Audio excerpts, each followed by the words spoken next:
Hello guys and welcome to SteveKnows. It's been a crazy week with the announcement of the Quest 2, other consoles and the new GPUs, but it hasn't stopped there. I've got some stories to talk to you about, such as saying goodbye to the Rift S, Quest is already back ordered, new games, new features and so much more, so let's get started. Well, I can't say I'm completely surprised by this next story. I think many of us knew this would happen, especially by the way Facebook Connect completely ignored this side of things. The Rift S is expected to be discontinued in 2021. This doesn't mean you will not be able to use the device, but the ability to purchase a brand new one from retailers will not be possible, or at least unlikely. This has been slowly becoming evident since the Oculus Quest received hand tracking at OC6, because since then the updates and the upgrades have been flowing in for the Quest system, but not the Rift. I'm kinda sad to see Oculus pull out of native PC VR gaming, but with the likes of the G2 and Valve Index in that space, who are bringing even better hardware to the consumer, better PC VR experiences, I think it's a wise move, and it means that Oculus can focus on making the Quest the best it can, and focus on nailing that Oculus Link experience. We've already been promised improved clarity and higher refresh rates coming soon to the improved hardware in Quest 2. So a new feature coming to Quest is a fitness application, which is going to be such an improvement over current methods such as the year or a per game tracker. I personally am excited for this one. I enjoy playing Beat Saber and FitXR for fitness activity. Being able to quantify my efforts and track my improvement will be very valuable, especially those who are going to be using the device as multifunctional, not just for gaming, but also for personal health. So this tracker will monitor your calories that you burn, of course a rough estimate, it's not going to be exact, how long you've spent moving and the intensity of your workouts. And in not just fitness games as well, but the likes of Beat Saber and Thrill of the Fight, which can also be very intensive. Facebook are looking at rolling out this feature later this year to a select few for user testing. I wonder how many fitness adverts we're now going to get on our Facebook pages once we've set a goal in this application. This one, an old game's just blowing up all of a sudden. So anyone here remember Among Us? Available on PC and mobile. It's not a new game, but one that's recently seems to be blowing up. This is an online game where you and up to 10 players are running a space station, but one of the people in the group is evil and is to go around and kill crewmates as they are completing objectives around the space station to keep it running. After much analysis, you will vote who is the suspected killer, pop them into an airlock and say bye-bye. While some legends have turned this into a virtual reality title in Rec Room, much like the Fall Guys experience, which was an incredible adaptation. Since this was made in Rec Room, it's not exactly the same. There are some small specifics from the original that are not quite exact, such as the deaths, the variety of deaths, the limited view in the dark. But if you like this game and you want virtual reality, this is a fun experience with friends and a fantastic social game. So this is in Rec Room, which is a free title. Just search Among Us RR, search for that, and you should be good to go. This one is a great story about one of the most downloaded games on SideQuest for a game that deserves to be on the official store and is on the official store for Steam VR and PlayStation VR. This is VRigade, the Time Crisis of VR. Well, this game got a sequel available on PC called Crisis Brigade 2 and is a huge upgrade from the original, going from block colours and an animated art style to a very gritty detail closer to real-life graphical design. This is a hard game, a fun but simple game that is making its way to the Oculus Quest and the Quest 2. Apparently the port is going very well, much better than expected, according to Diego Martin, the developer, after a tweet asking if the game could run on the new Quest, and the response was, "I have a hunch it can work on both. Wink." So I'm not sure if they're going to go to the official store with this one or go to SideQuest like they did previously, but we shall see. This is a great game either way. Solaris Off World Combat, a game that is coming out over the next couple of days and one that was delayed, and I'm sure it will make waves in the Quest space, especially after seeing the success and hype around Hyperdash from SideQuest. So on the 24th of August, this multiplayer shooter will allow you to play in 4v4 online matches with a variety of game modes. You play as a virtual reality esports athlete competing in these events, which is kind of close to what you're doing in real life. When it first releases, there will be a pre-season phase where Control Point will be the only game mode available with several maps and weapons. But when the season opens, there will be even more content ready to kick the season off with a bang. I love the art style, I love the pace of the game as it looks very fast paced and intense, something where the hours will fly by, and I know my friend Alex VR and Eric for President are going to eat this one up.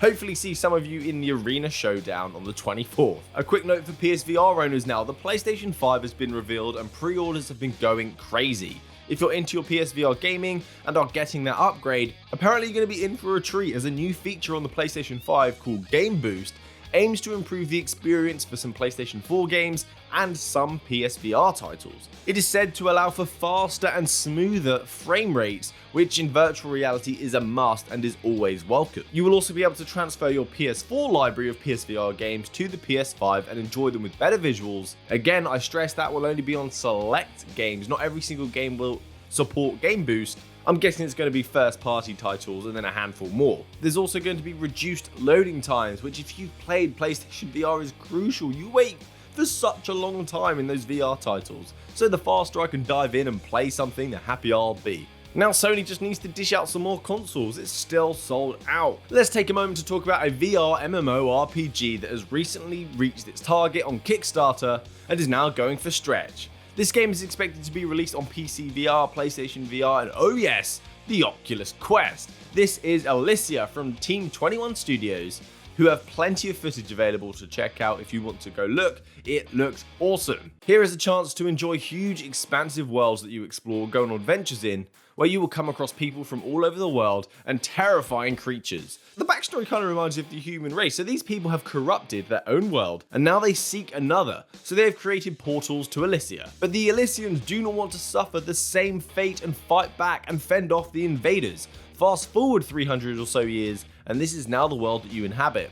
Expect over 16 square kilometers to explore, which is expected to double. You can climb, you can swim, you can ride on animals, but of course there is also combat with weaponry like swords, bow and arrows, axes, and of course, magic that can also be activated with the use of gestures, not just button presses. Of course, there are also dungeons to complete, rewards to seek, and items to craft. After all, this is a VR MMORPG, which is kind of fun to say. VR MMORPG. Also, just in, this game is going to support B haptics, so you'll be able to feel the real world, get immersed like never before, feel the rumble of explosions, getting hit by swords, and more. What a nice touch. I'll leave a link down below if you want to support the devs and get the game, and Mateo311 did a nice exclusive tour of the game as well. I'll also leave a link down below for that. So a new game is coming to the Oculus Quest, and it's one that I'm kind of surprised took so long. I don't believe we've had a game like this yet. This is called Tsuro, which is a board game, but it's getting a modern facelift and brought to virtual reality just after the release of the Oculus Quest 2 on October 23rd for only $7.99.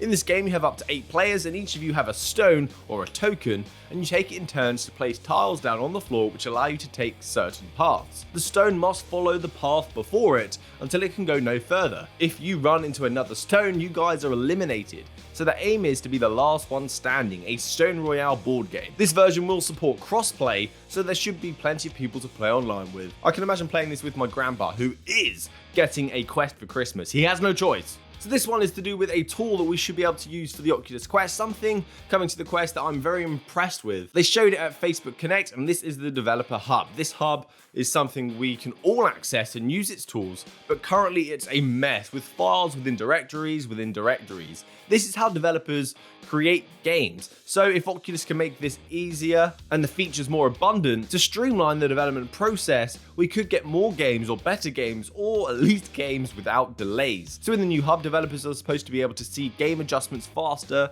than ever before, which will help with debugging, agile development, testing less. Wait time is an issue throughout the tech industry, not just developing for games. Many of the features are also available via SideQuest already, but an official Oculus solution for the Quest is welcome. For things such as casting your Quest to your computer wirelessly, before I'll be using Scrippy, there's no audio, so I'd have to find other methods of getting the audio onto the computer for content creation, which now will be much easier. You can also take videos and screenshots directly onto your PC that will save to your PC, not to your Quest. And I don't know why it took so long for that, but thank you, it's going to save me some storage.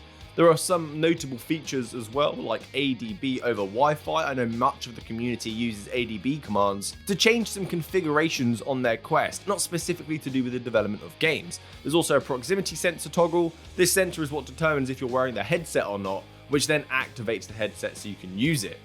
So when the headset is on a table and you're trying to develop, you have to find ways of activating that headset so you can see what's going on inside. Well, not anymore, you can just press a button. Also a Guardian toggle, so you can easily turn it on and off. There is the ability to install and uninstall and launch APK files from the desktop now with a drag and drop feature to install the device. You may be familiar with this on SideQuest already. There is also a performance summary page I think will be very useful, especially when I'm reviewing games. I can see how intense they're running the hardware. It's also nice just to look at some statistics. So if you're a dev, please let me know if you have experience with this hub.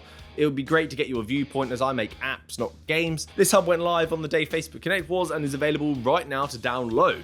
But you do have to sign up as a developer and provide additional authentication such as a number or credit card details. And finally, 'tis the season to sell out consoles. The Quest 2 is now into its backorder phase, where all the product that was available for launch day is no more. So if you're looking at getting one of these Quest 2 devices at launch, you may struggle to do so, at least from the official Quest store. But Facebook said they have learned from last year's release and are making many more units this time around. So Quest is backordered by nearly a month, 29 days in Canada, so you can expect to get it before Christmas still, but not on launch day. In the USA, it's backordered by 3 weeks. So if you're someone that's pumped and wanting the device for launch, that's going to feel like a very long wait. It just feels like forever.